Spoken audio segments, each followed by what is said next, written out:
Zia orphanage trust দুর্নীতি মামলায় ১০ বছরের সাজা থেকে বিএনপি চেয়ারপারসন খালেদা জিয়াকে খালাস দিয়েছেন আপিল বিভাগ। একই সঙ্গে বিচারিক আদালত এবং হাইকোর্টের রায় বাতিল করা হয়েছে।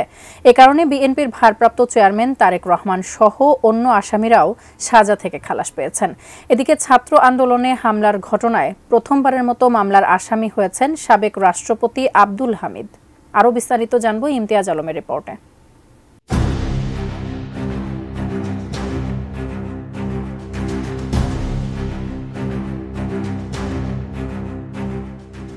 জানুয়ারি বুধবার সকালে প্রধান বিচারপতি ডক্টর সৈয়দ রেফাত আহমেদ সহ আপিল বিভাগের ৫ বিচারপতির সর্বসম্মতিক্রমে খালেদা জিয়াকে জিয়া অরফানেজ ট্রাস্ট দুর্নীতি মামলায় বেকসুর খালাস ঘোষণা করেন। হাইকোর্টের সাজার রায়ের বিরুদ্ধে খালেদা জিয়ার আপিল মঞ্জুর করে সর্বোচ্চ আদালত এ রায় দেন। রায়ে আদালত বলেছেন, প্রতিহিংসার বশবর্তী হয়ে এই মামলা করা হয়েছিল।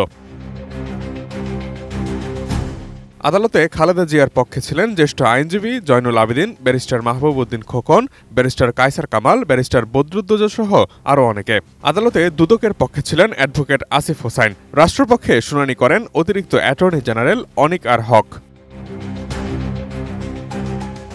রায়ের পর খালেদা জিয়ার আইনজীবীরা বলেন, সর্বোচ্চ আদালতে আমরা ন্যায় বিচার পেয়েছি। খালেদা জিয়ার আইনজীবীরা শুনানিতে বলেছেন, হাইকোর্ট বিভাগ এই মামলায় খালেদা জিয়াকে যে সাজা দিয়েছেন তাতে আইনের মারাত্মক ব্যত্যয় ঘটেছে। শুধু তাই নয়, জিয়া অরফানেজ ট্রাস্টের যে অর্থ আত্মসাতের কথা বলা হয়েছে সেই অর্থও সুরক্ষিত আছে সেই অ্যাকাউন্টে। একই সঙ্গে খালেদা জিয়াকে নির্বাচন থেকে দূরে রাখতেই এই রায় দেয়া হয়।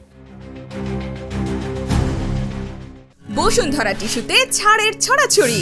বসুন্ধরা টিস্যু নিয়ে এলো নিশ্চিত ছাড়। ২০১৮ সালের ৮ ফেব্রুয়ারি জিয়া অরফানেজ ট্রাস্ট দুর্নীতি মামলায় খালেদা জিয়াকে ৫ বছরের কারাদণ্ডাদেশ দেন বিচারিক আদালত। একই সঙ্গে এই মামলায় খালেদা জিয়ার ছেলে তারেক রহমান সহ মামলার অপর ৫ আসামির প্রত্যেককে ১০ বছর করে সশ্রম কারাদণ্ড দেওয়া হয়। পাশাপাশি ৬ আসামির প্রত্যেককে জরিমানা করা হয় ২ কোটি ১০ লাখ টাকা করে।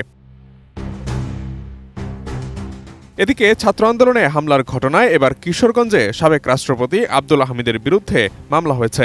একই মামলায় সাবেক প্রধানমন্ত্রী শেখ হাসিনা, তার বোন শেখ রেহানা, ছেলে সজীব ওয়াজেদ জয়, মেয়ে সাইমা ওয়াজেদ পুতুল সহ ১২৪ জনকে আসামি করা হয়েছে। ১৪ জানুয়ারি বিকেলে কিশোরগঞ্জ থানায় মামলাটি দায়ের করেন তহমুল ইসলাম নামের এক তরুণ। তহমুল জানিয়েছেন, তিনি বিএনপির কর্মী। আন্দোলনের সময় তিনি আহত হয়েছিলেন। আওয়ামী লীগ সরকারের পতনের পর গত ৫ আগস্ট থেকে এ পর্যন্ত কিশোরগঞ্জ সদর থানায় ১১টি মামলাসহ জেলায় প্রায় অর্ধশত মামলা হয়েছে। তবে এই প্রথম কোনো মামলায় সাবেক রাষ্ট্রপতি আব্দুল হামিদকে আসামি করা হলো। মামলায় আব্দুল হামিদ ৩ নম্বর আসামি। ১ নম্বর আসামি করা হয়েছে শেখ হাসিনাকে। ২ নম্বরে রয়েছেন শেখ রেহানা।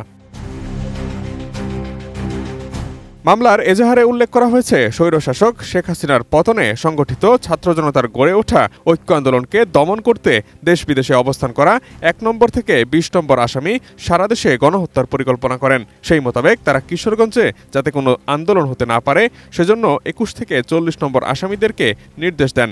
ওই নির্দেশ বাস্তবায়নের জন্য ৪১ থেকে ১২৪ নম্বর আসামিগণ শটগান, বন্দুক, পিস্তল, ককটেল, বোমা ও দেশীয় অস্ত্র এবং অস্ত্র সরবরাহ করে আন্দোলন দমাতে এবং গণহত্যার নির্দেশ দেন।